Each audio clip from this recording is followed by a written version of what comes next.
5 persons were shot, 2 fatally, when gunmen invaded a yard in Rose Heights, St. James, on Thursday morning.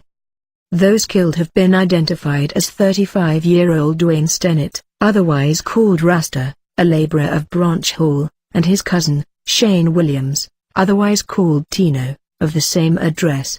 Reports from the Mount Salem police are that about 8:30 a.m. on Thursday, Stennett and Williams were among a group of men standing in a yard in Rose Heights, when they were ambushed by 2 armed men. The men brandished handguns, and opened fire, hitting all 5 victims, before escaping on foot. The police were summoned, and upon their arrival, the 5 wounded men were transported to the Cornwall Regional Hospital, where Stennett and Williams were pronounced dead. The other 3 male victims were treated and admitted in serious condition.